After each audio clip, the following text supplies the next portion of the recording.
सोचो तुम ड्रेसोसा में हो और तभी डोफ्लेमिंगो अपना बर्ड केज एक्टिवेट कर देता है। तो आखिर तुम्हारे पास वहां से बच निकलने के कितने रास्ते और कितने चांसेस हैं? आज हम इसी जानलेवा पावर का पूरी तरह से एनालिसिस करेंगे और साथ में ये देखेंगे कि क्या सच में बर्ड केज से निकलना संभव है। और एक और शॉकिंग फैक्ट, क्या तुम लोग जानते हो कि स्ट्रेंजर थिंग्स वालों ने वन पीस की स्काइप आर्क से एक चीज को पूरी की पूरी तरह कॉपी पेस्ट कर दिया है। और क्या कैवेंडिश अपनी दूसरी पर्सनालिटी से शुगर की पावर की कर्स को तोड़ सकता था? तो आपको यहाँ पे इसी तरह के बहुत सारे सवाल और बहुत सारी मिस्टीरियस चीजें वन पीस के रिलेटेड देखने मिलेंगी। तो बने रहें हमारे चैनल के साथ। चलिए शुरू करें। डोफ्लेमिंगो की सबसे खतरनाक एबिलिटीज में से एक है बर्ड केज और ये पूरे के पूरे शहर को अपनी स्ट्रिंग की मदद से कवर कर लेता है। इसकी स्ट्रिंग बहुत ही ज्यादा तेज शार्प है जो कि किसी को भी काटने का दम रखती है। और एक बार इसके एक्टिवेट होने के बाद इसकी कोई भी अंदर या बाहर नहीं जा सकता। और एक और खतरनाक बात, ये टाइम के साथ श्रिंक भी होती जाती है जिससे इसके रास्ते में आने वाले किसी भी चीज को ये काटती चली जाती है। बर्ड केज से निकलने से पहले हमें यह समझ लेना चाहिए कि वो कैसे आकार की है। क्या वो एक स्फीयर है या फिर एक हाफ स्फीयर है?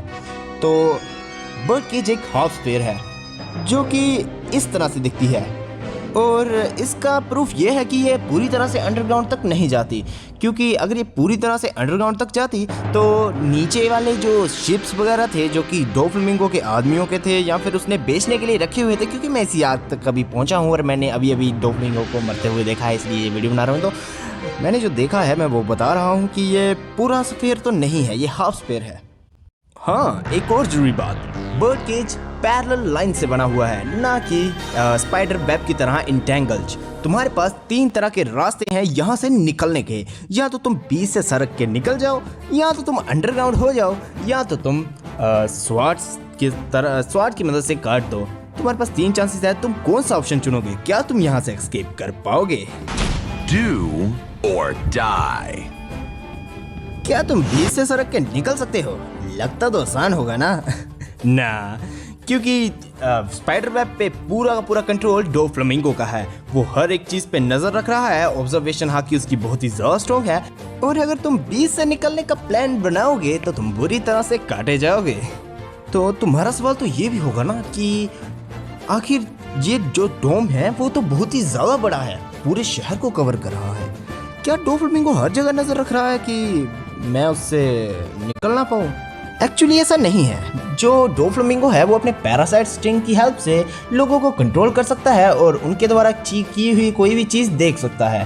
तो तुम्हारा ये प्लान जो है पूरी तरह से फेल हो जाता है।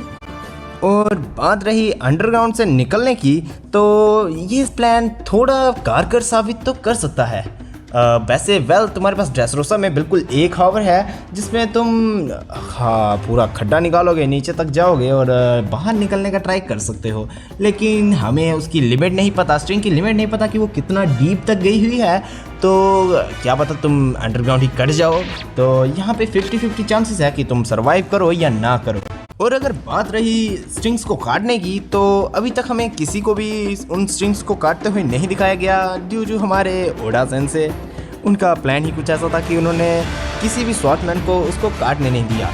तुम्हारे पास 3 तरह के स्वॉर्ड्समैन हैं, एक ज़ोरो, दूसरा फुजिटोरा, तीसरा लो। Do or die. जो हमारा ज़ोरो है उसे बिल्कुल भी उन स्ट्रिंग्स को काटते हुए नहीं दिखाया गया, जबकि ज़ोरो ने कहा था कि ऐसा दुनिया में कुछ नहीं जो वो नहीं काट सकता। तो पता नहीं ये ओडा सेंसे ने कुछ पंगा किया है कि क्या किया है, लेकिन तुम शायद ज़ोरो पे भरोसा नहीं कर सकते। और बात रही फुजिटोरा जो कि एक एडमिरल है, वो तो आसानी से काट ही सकता होगा ना? नहीं, क्योंकि फुजिटोरा भी उन स्ट्रिंग्स को नहीं काट पाया था, जबकि पैरासाइट स्ट्रिंग से तो वो बच गया था। और तीसरी बात रही लॉ की, उस टाइम पे वो इतना इंजर्ड था कि वो उन स्ट्रिंग्स को काटने के बारे में सोच भी नहीं रहा था। वैसे वो आसानी से काट सकता है, 100% चांसेस हैं कि लॉ उनको काट सकता है। तो तुम्हें बस लॉ के पास जाना है, उसे कहना है, या फिर आप उसके पीछे छिप सकते हो। वो खुद को बचाने के लिए तो काटेगा ही ना। और बात रही स्ट्रेंजर थिंग्स की, तो ऐसी कौन सी चीज़ है जो वन पीस से उन्होंने कॉपी की हुई है, और वो भी स्काइप आर्क से। तो स्काइप आर्क से आपको ये वाली बेल तो याद ही होगी जिसकी आवाज़ बहुत ही तगड़ी थी और अगर आप स्ट्रेंजर थिंग्स अगर आपने देखी होगी तो आपको याद होगा कि सीज़न 4 में भी एक बेल बजती थी जिसके बाद वकीना आता था। वकीना ही था ना उसका नाम, जो भी था। हाँ, तो इन दोनों की बेल की sound side by side compare कर रहा हूँ। आप सुन सकते हैं और बता सकते हैं कि ये एकदम कॉपी पेस्ट है या नहीं।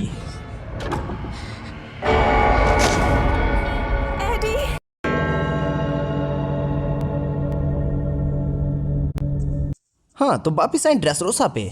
तो आप लोगों को याद होगा कि शुगर ने सभी लोगों को टॉय बना दिया था।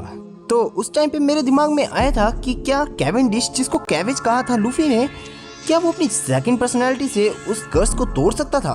क्या पता वो एक बिल्कुल अनडिफीटेबल टॉय बन जाता जो किसी की बात नहीं मान रहा, किसी को भी काट दे रहा है। बिल्कुल मतलब मज़ा आ जाता अगर ओडासन से ऐसा कर देते तो, लेकिन ऐसा उन्होंने किया नहीं, पता नहीं क्यों। आपको याद ही होगा जब कैवेंडिश सोता है तो उसकी सेकंड पर्सनालिटी एक्टिवेट हो जाती है, बिल्कुल जेनेत्सु की तरह। लेकिन जेनेत्सु एक गुड बंदा है, लेकिन उसकी जो दूसरी पर्सनालिटी है, कैवेंडिश की दूसरी पर्सनालिटी है, वो बिल्कुल ही ईविल है। वो किसी को भी मार देती है, उसके सामने कोई भी आए सभी खत्म हो जाते हैं। बिल्कुल मज़ा आता अगर वो कर देते तो।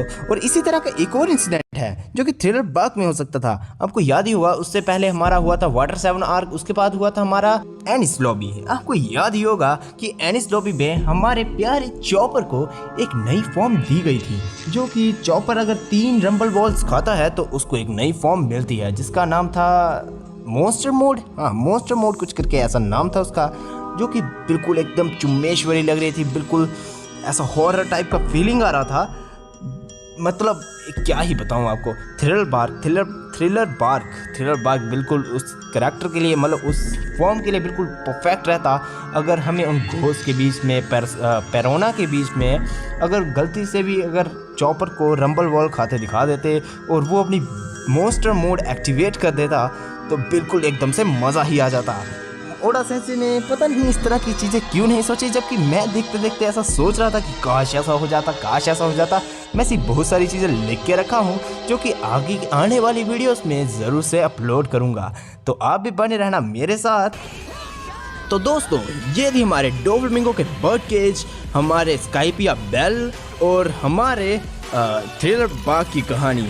तो आपको अगर ये वीडियो पसंद आई तो वीडियो पे एक छोटा सा लाइक, एक छोटा सा सब्सक्राइब, और अगर वीडियो बिल्कुल पसंद आई है तो कमेंट में आप जाके ये बता सकते हो कि आखिर आप बर्ड केज से कैसे बचते।